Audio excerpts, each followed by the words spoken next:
झारखंड में 4 चरणों में चुनाव, चौथे फेज से वोटिंग। रांची जमशेदपुर में 25 मई को मतदान। गांडे उपचुनाव में 5वें चरण में डाले जाएंगे वोट। चुनाव आयोग ने लोकसभा चुनाव 2024 का ऐलान कर दिया है। देश में 7 और झारखंड में 4 चरणों में चुनाव होंगे। झारखंड के 3 फेज में प्रदेश में कोई वोटिंग नहीं है। चौथे चरण 13 मई को झारखंड में मतदान शुरू होगा। चौथे चरण 13 मई को झारखंड की कुल 4 सीटों पर वोटिंग होगी। वहीं 5वें फेज 20 मई को 3 सीट पर वोट डाले जाएंगे। छठे चरण में 25 मई को 4 सीटों पर वोटिंग होगी, जिसमें राजधानी रांची और जमशेदपुर की सीट भी शामिल है। वहीं 7वें चरण और आखिरी चरण में 1 जून को 3 सीटों पर वोट डाले जाएंगे। आपको बता दें कि 4 जून को काउंटिंग होगी। पिछले बार के झारखंड में 4 फेज में वोटिंग हुई थी। लोकसभा चुनाव के साथ झारखंड के गांडे सीट पर उपचुनाव भी होगा। 5वें फेज 20 मई को वोटिंग के दौरान गांडे में उपचुनाव के लिए वोट डाले जाएंगे। जेएमएम विधायक सरफराज अहमद के इस्तीफे के बाद ये सीट खाली हुई है।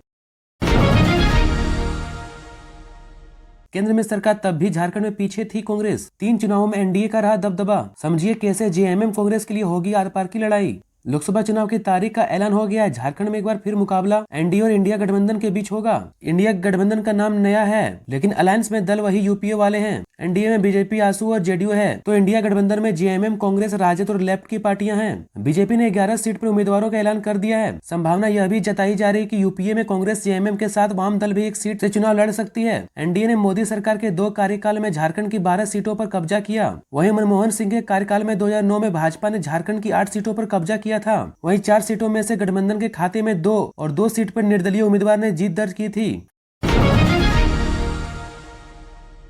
पहले की सरकार ने आदिवासियों को छला। राज्य गठन के बाद भाजपा ने सबसे ज्यादा किया राज। विकास की जगह छल करने का किया काम।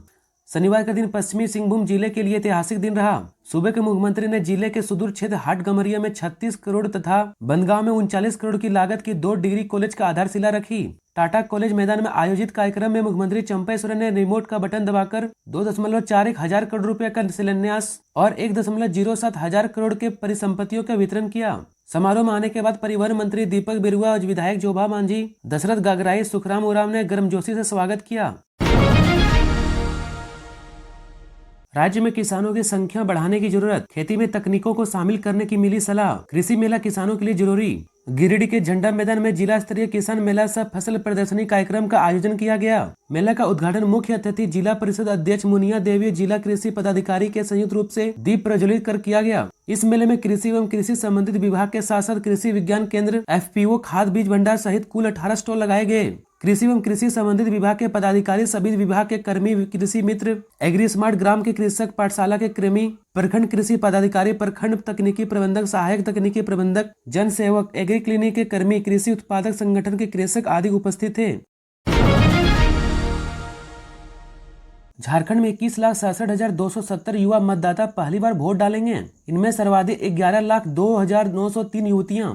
लोकसभा चुनाव 2024 में झारखंड में कुल 2,53,86,152 वोटर अपने मताधिकार का प्रयोग करेंगे। इनमें 21,67,270 युवा मतदाता पहली बार वोटिंग करेंगे। इनमें युवकों से अधिक युवतियां हैं। मतदाता सूची के मुताबिक 18 से 22 वर्ष तक के 21,67,270 युवा मतदाता पहली बार लोकसभा चुनाव में वोट डालेंगे। इनमें 10,67,282 युवक तथा 11,02,903 युवतियां हैं। इनके अलावा 85 थर्ड जेंडर मतदाता है जो पहली बार वोट डालेंगे।